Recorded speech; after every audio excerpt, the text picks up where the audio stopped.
குட்டி குட்டி செல்ல குட்டிங்களுக்கு நான்சி அத்தையுடைய காலை வணக்கம். நான் இன்னைக்கு உங்களுக்கு ஒரு கதை சொல்ல போறேன். கடல் இருக்குல்ல, கடல்ல எப்படி உப்பு வந்துச்சு? அதுதான் நம்மளுடைய கதை. இது ஒரு மலையாள நாடோடி கதை. ஒரு ஊர்ல ஒரு ராஜா இருந்தாராம்.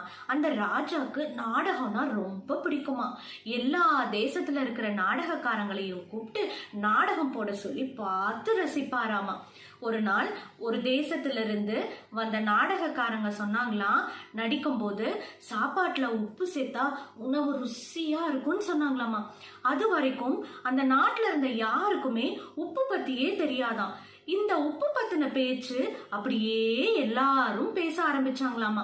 ஒரு நாள் ராஜாக்கு அந்த உப்பு போட்டு சாப்பிடணும்னு ஆசை வந்துருச்சான். உடனே ராஜா என்ன பண்ணாராமா, அவருடைய வீரர்கள் எல்லாம் அமைச்சர்களை எல்லாரையும் கூப்பிட்டு அந்த உப்பு இருக்கிற தேசம் எங்க இருக்கு அப்படின்னு சொல்லி போய் கண்டுபிடிச்சிட்டு வாங்க அப்படின்னு சொல்லி அனுப்பிச்சாராம். இந்த வீரர்களும் அமைச்சர்களும் எல்லா பக்கமும் போனாங்களாம். கடைசியா ரொம்ப நாள் தேடினக்கு அப்புறம் உப்பு இருக்கிற தீவை கண்டுபிடிச்சிட்டு வந்தாங்களாமா. வந்து உடனே ராஜா கிட்ட சொன்ன உடனே ராஜா என்ன பண்ணாராம், அவருடைய கிளிப்படை இருக்கு இல்லையா, அந்த கிளிப்படைய அனுப்பிச்சு கொஞ்சம் உப்பு எடுத்துட்டு வா, சாம்பிள் பார்த்துக்கலாம் அப்படின்னு சொல்லி சொன்னாராமா. உடனே இந்த கிளிப்படையுடைய தளபதி தன்னுடைய கிளி வீரர்களை கூப்பிட்டுட்டு அந்த உப்பு தீவுக்கு போனானா. உப்பு தீவுல இருந்து கொஞ்சம் உப்பை எடுத்துட்டு பறந்து வந்துட்டாங்களாமா.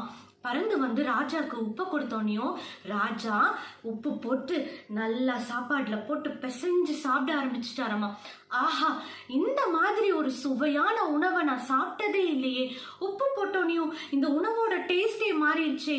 நம்ம என்ன செய்யலாம், நம்ம நாட்டு மக்கள் எல்லாருக்கும் உப்பு போட்ட உணவு கொடுக்கலாம். அதனால நம்ம என்ன செய்யலாம், வாங்க நம்ம போய் உப்பு அந்த தீவுல இருந்து எடுத்துட்டு வரலாம் அப்படின்னு சொல்லிட்டு ராஜா கிளம்பினாராமா. அந்த காலத்துல கப்பல் எல்லாம் கிடையாதாமா. ராஜா எப்படி போனாரு, அவங்களுடைய கிளிப்படை இருந்தது இல்லையா, 4-5 கிளிகளை சேர்த்து, அதெல்லாம் பெரிய பெரிய கிளி, இப்ப இருக்க மாதிரி குட்டி கிளி இல்ல, அந்த பெரிய கிளிகளை எல்லாம் சேர்த்து ஒரு பெரிய விமானம் மாதிரி கட்டி அதுல உட்கார்ந்து ராஜாவும் அமைச்சர்களும் வீரர்களும் அந்த உப்பு தீவை நோக்கி பயணிச்சாங்களாமா. கடைசியா அந்த உப்பு தீவுல போய் எல்லாரும் இறங்குனாங்களாமா. உப்பு அப்படியே பெரிய வெள்ளை மணல் மாதிரி குவிஞ்சு கிடந்துதான். ராஜாவுக்கு ரொம்ப சந்தோஷமாயிடுச்சாமா. சரி, இந்த உப்பு எடுத்துட்டு நம்ம கிளம்பலாம் அப்படின்னு சொல்லிட்டு இவங்க கொண்டு வந்த மூட்டைகள் எல்லாம் உப்பை பேக் பண்ண ஆரம்பிச்சாங்களாமா.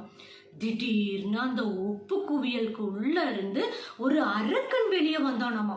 பெரிய கையை காலுள்ள அரக்கன். அரக்கன் வந்ததும் எல்லாரும் பயந்துட்டாங்களாமா. உடனே அந்த அரக்கன் சொன்னாராமா, ஐயோ பயந்துக்காதீங்க, நீங்க என்னுடைய தீவினுடைய விருந்தாளி, நான் உங்களை ஒன்னும் செய்ய மாட்டேன், இங்க நிறைய உப்பு இருக்கு, நீங்க எடுத்துட்டு தாராளமா போங்க அப்படின்னு சொல்லி சொன்னானாம். ராஜாக்கு ரொம்ப சந்தோஷமாயிடுச்சாமா. அந்த அரக்கனோட உதவியோட நிறைய மூட்டைகள்ல உப்பை கட்டி எடுத்துட்டு பறந்து கிளி மேல உட்காந்து பறந்து போறதுக்கு தயாரானாங்களாம். ஆனா கிளினால என்ன பண்ண முடியலையா, பெரிய கிளிகளா இருந்தாலும் கூட உப்பு மூட்டைகளை தூக்கிட்டு அதனால பறக்க முடியலையா. என்ன பண்ணலாம் அப்படின்னு யோசிக்கும் போது அரக்கன் ஒரு ஐடியா சொன்னானா, என்னுடைய காலை நான் நீட்டி வச்சு படுத்துக்கிறேன், என் கால் மேல உங்க வீரர்களை நடந்து போ சொல்லுங்க அப்படின்னு சொல்லி சொன்னானா. ஆஹா, இது சரியான யோசனையா இருக்கே அப்படின்னு சொல்லிட்டு வீரர்கள் எல்லாம் உப்பை எடுத்துட்டு இந்த கால் நீட்டி அரக்கன் 2 ராஜாவுடைய நாட்டோட வரைக்கும் காலை நீட்டி உட்காந்துட்டானா. உடனே எல்லாம் அப்படியே நடந்து நடந்து நடந்து நடந்து உப்பை எடுத்துட்டு போயிட்டு இருந்தாங்களாமா. நேரம் ஆக ஆக என்ன ஆயிடுச்சா, அரக்கனோட கால்ல ஏதோ ஊறுற மாதிரி ஆயிடுச்சாமா. அப்படியே புரு புரு புரு புரு புரு புருன்னு இருக்கும்ல நம்ம காலில் ஏதாவது ஊர்னா, அதே மாதிரி அரக்கன் கார்ல புரு புரு புரு புருன்னு இருந்ததா. கொஞ்ச நேரம் ஆக ஆக காலை கடிக்க ஆரம்பிச்சிருச்சான். என்னன்னு பார்த்தா எறும்பா.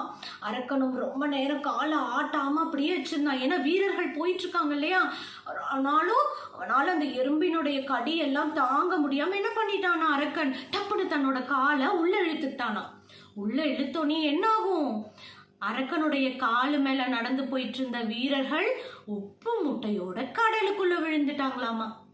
வீரர்கள் தப்பிச்சோ பழிச்சோன்னு நீந்தி கரை வந்து சேர்ந்தாங்களாம். உப்பு மூட்டை என்னாச்சு, அந்த கடலுக்குள்ளாரையே கரைஞ்சு போச்சு. அதனாலதான் உப்பு தண்ணி, கடல் தண்ணி இருக்கு இல்லையா, அது உப்பு கரிக்குது. தெரிஞ்சுதா இந்த கதை? இந்த கதை அத்தைக்கு எப்படி தெரியும்? புத்தகம் படிக்கும் போதுதான் தெரிஞ்சுக்கிட்டேன். இன்னைக்கு உலக புத்தக நாள். அதனால நீங்க கட்டாயம் புத்தகம் வாசிக்கணும் குழந்தைகளா. நிறைய புத்தகம் வாசிச்சீங்க அப்படின்னா உங்களுக்கும் இந்த மாதிரியான இன்ட்ரெஸ்டிங்கான கதைகள் எல்லாம் நீங்க படிக்கலாம். சரியா? நன்றி.